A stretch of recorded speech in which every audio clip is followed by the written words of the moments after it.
Lições da Bíblia. Apresentação: Leandro Quadros. Nesta semana abordaremos um aspecto prático da carta de Paulo aos Gálatas. Ele vai nos ensinar como devemos viver pelo Espírito Santo.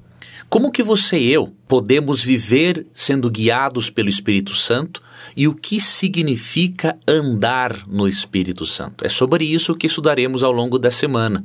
Veremos de que modo podemos aplicar nas nossas vidas aquilo que Paulo ensinou ao longo desse trimestre com o nosso estudo da carta aos Gálatas. Ele mostra, nos capítulos 5 e 6 de Gálatas, que o cristão tem um estilo de vida ético e quando ele vive sobre a orientação do Espírito, ele se tornará, esse cristão, uma pessoa cada vez melhor. Então, sobre isso estudaremos ao longo da semana. Quero começar analisando com você o que está em Gálatas capítulo 5, verso 16. Por isso digo, vivam pelo Espírito e de modo nenhum satisfarão os desejos da carne. Paulo nos aconselha a vivermos pelo Espírito para que não demos satisfação aos desejos da carne. Com esse texto, o apóstolo Paulo nos mostra que nós temos duas naturezas dentro de nós. Temos a natureza pecaminosa, chamada na Bíblia de natureza carnal, e temos a natureza espiritual.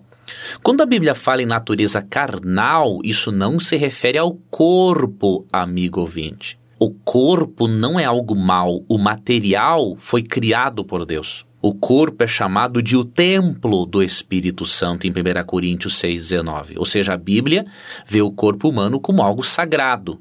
Quando a Bíblia fala em natureza carnal, não se refere à nossa natureza física, se refere à nossa natureza pecaminosa, à nossa disposição interna de fazer o que é errado. Tá bom?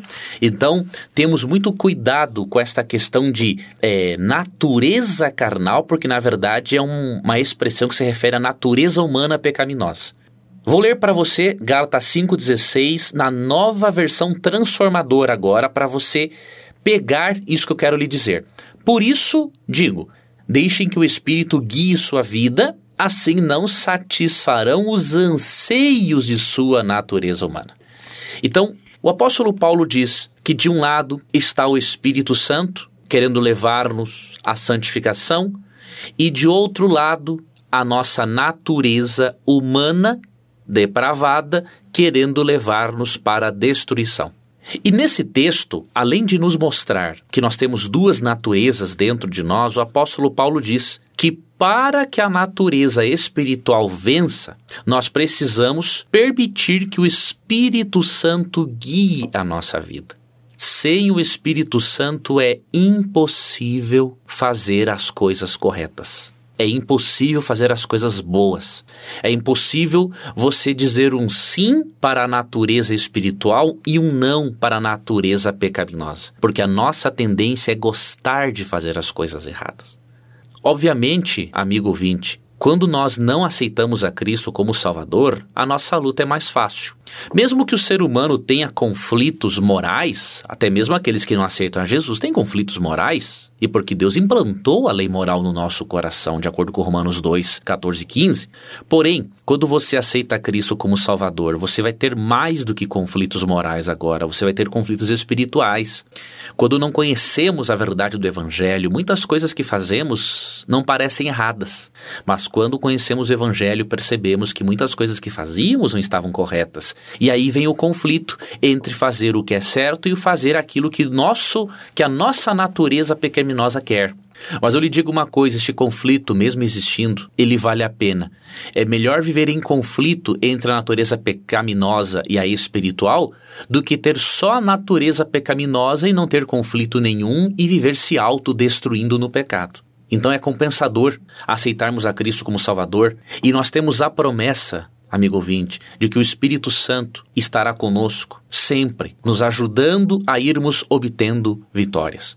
É óbvio que na caminhada cristã você e eu teremos desejos pecaminosos e falhas, porém nós não seremos mais escravos do pecado. A Bíblia promete que Deus nos libertará do poder do pecado. E na medida em que nos tornamos crescendo na santificação, nós vamos nos tornando pessoas melhores. E quando Cristo nos glorificar, transformar o nosso corpo, o nosso ser, aí sim estaremos livres plenamente também da presença do pecado. Amanhã eu quero analisar um pouco mais com você o significado do andar no Espírito, segundo o texto bíblico, tá bom? Um abraço e até o nosso próximo encontro. Você ouviu Lições da Bíblia. Apresentação: Leandro Quadros.